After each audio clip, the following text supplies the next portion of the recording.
Good afternoon. I'm Mallory Fontenot with your Texan TV News.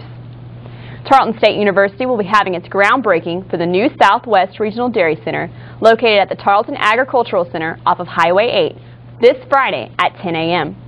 Brooke Williams is at the site where the groundbreaking will take place. Brooke?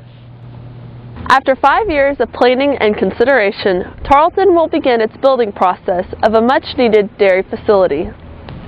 The dairy facility will take up 90 acres and will have the capacity for 300 dairy cows. This $11.1 million dairy is anticipated and expected to be a premier learning and research dairy serving Texas as well as other states. Dr. Barry Lambert, head of the Animal Science Department at Tarleton, said that he hopes this dairy will benefit the students, the dairy industry, and the citizens of Texas.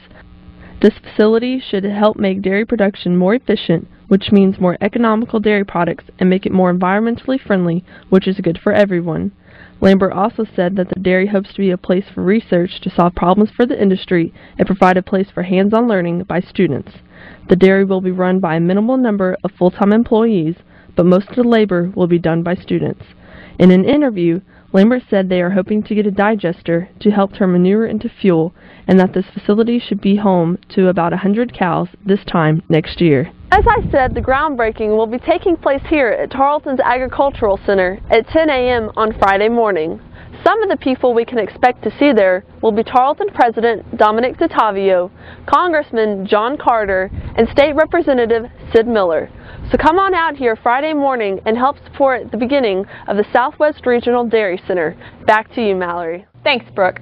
The dairy industry, including Erath County, the #1 milk production county in the state, has recently once again faced problems. With more on this story is our reporter in the field, Dario Martinez. In the past, dairy producers in the area have battled with Waco residents over the supposed water quality issues of Lake Waco. Dairies that operate in the Bosque River watershed have struggled with Waco over their permit renewals. However, the most recent problem affecting the dairy industry is not so much Waco, but has risen from the Environmental Protection Agency. On January 16th, dairy producers received a letter from the Texas Association of Dairymen giving them a notice of final rule published in the Federal Register on December 18th of last year. According to the rule, dairies classified as CAFOs, confined animal feeding operations, with 700 or more mature dairy cows, or who emit 100 pounds or more of ammonia and hydrogen sulfide in one day, would have to engage in emissions reporting. Sherry Webb, editor of the Texas Dairy Review newspaper, spoke to Texan TV News Reporters and explained how dairy farmers in Erath County have had a hard time with Waco and would now have another problem to deal with. She pointed out that dairymen received this notice only 4 days before January 20th, giving them a very short notice. With this new EPA regulation, dairy farmers would be obligated to do additional reporting, meaning more paperwork. The next question would be how to calculate these emissions. Along with the letter from the Texas Association of Dairymen were a calculation worksheet and the continuous release report that would have to be submitted. Within the worksheet were formulas to determine the amount of ammonia and hydrogen sulfide emissions released per day. Producers would need to fill out the worksheet in accordance to the headcount of their operation and multiply it by an emission rate which would yield the total emissions per day. Being in compliance with this regulation and submitting these reports will be a task producers need to fulfill.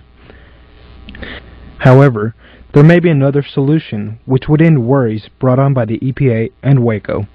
To some, processing manure may sound outlandish, but the idea is beginning to increase in public interest. Huckabee Ridge in Erath County is solely devoted to that specific purpose.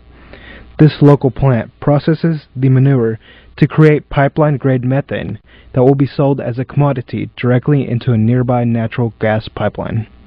According to the Environmental Power website, the Huckabee Ridge plant, located approximately 10 miles north of Stephenville, has 8 anaerobic digester tanks with 916,000-gallon capacities and can process manure from up to 10,000 animals. Whatever the case may be, the dairy industry continuously faces challenges from different platforms. One thought to keep in mind, though, is that there is always a possibility of a solution, in this case, a local one. This is Dario Martinez with Texan TV News. Back to you.